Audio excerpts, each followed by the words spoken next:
मैंने जिक्र किया, लेकिन उसके जवाब में आपने कहा तो उनका जो लेख है silence of the Deobandi lamps, जिसमें कुल मिला के वो जो बात कह रहे हैं, जो बात वो कर रहे हैं, वो ये कि देवबंद दिखाता कुछ है, कहता कुछ है, अंदर खेमे में करता कुछ है। कि जब जैसे फ़र्ज़ कीजिए मैं जब देवबंद गया था तो हम लोगों को तमाम जो चीज़ें दिखाई गई, उसमें कंप्यूटर की पढ़ाई भी दिखाई गई, अंग्रेज़ी की तालीम भी पढ़ाई गई, लाइब्रेरी में भी लेके गए जहाँ तमाम तरह की किताबें थी जो कि केवल इस्लामिक सोच या कट्टर सोच से जुड़ी हुई नहीं थी।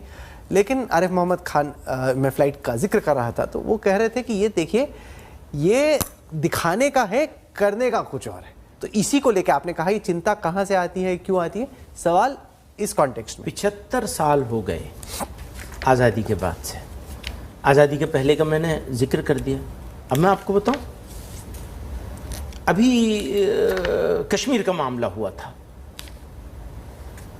तो अकेली ये जमीयत उलमा हिंद ऑर्गेनाइजेशन थी जिसने ये कहा कि हम बावजूद इसके कि हम एग्री नहीं करते हैं इस तरह से 370 हटाए जाने को। आज भी मैं कहता हूं, जिस तरह 370 को हटाया गया कश्मीर के लोगों को कॉन्फिडेंस में लिए बगैर, हम इससे एग्री नहीं करते हैं, उसके बावजूद मुल्क के साथ खड़े।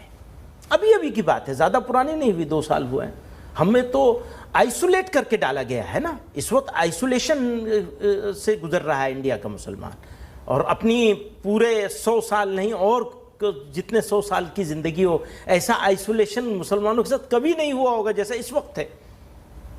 और जिस तरह के फीलिंग्स से मुसलमान गुजर रहे हैं, और वो फीलिंग आप क्या समझते हैं कि मेरे पास नहीं होगी? मेरे पास उससे ज़्यादा फीलिंग है जिस फीलिंग से मेरा जवान गुजर रहा है।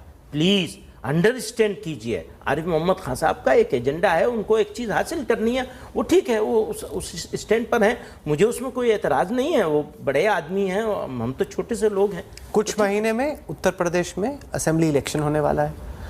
उससे पहले हम देख रहे हैं कि तमाम तरह की बयानबाजी एक बार फिर से शुरू हो गई है। अब्बा जान से लेके, चचा जान से लेके, अम्मी जान से लेके, भाई जान से लेके तमाम तरह के आरोप प्रत्यारोप लग रहे हैं। आपको क्या लग रहा है कि उत्तर प्रदेश के आने वाले चुनाव में जो माहौल बनने वाला है उसको लेकर, और जो जिस तरह की कैंपेनिंग हो रही है उस पर आप क्या सोच रहे हैं?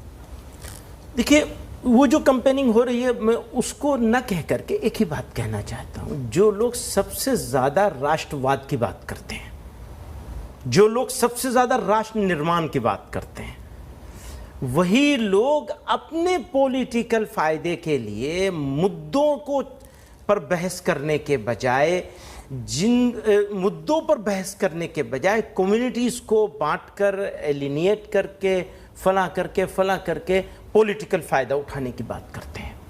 तो मेरी समझ में नहीं आता कि राष्ट्र के साथ विश्वासघात करने का तरीक़ा क्या होगा। कौन से तरीक़े होंगे जिनसे ये पता चले कि विश्वासघात किसे कहते हैं। सेट कर लीजिए कि किन किन चीज़ों को विश्वासघात कहा जाएगा। अगर मुल्क में बसने वाले लोगों को इस तरह से बांट दिया जाएगा तो ये राष्ट्र के साथ क्या विश्वासघात की श्रेणी में नहीं आता है?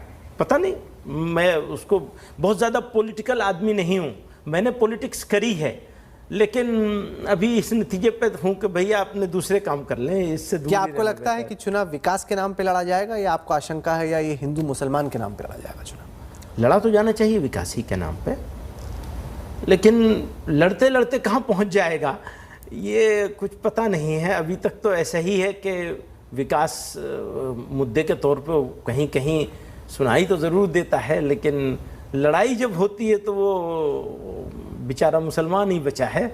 आसान होता है ना, आसान होता है ना। मुद्दे, बाकी मुद्दों के ऊपर बहस करेंगे तो बताना पड़ेगा ना कि बेरोज़गार कितने हैं, बेरोज़गारी की नए रोज़गार जनरेट करने के बजाय रोज़गार छूट कितने रहे, फलां। मैं चूँकि पॉलिटिकल आदमी नहीं हूँ, दिमाग उस पर ज़्यादा नहीं चलता।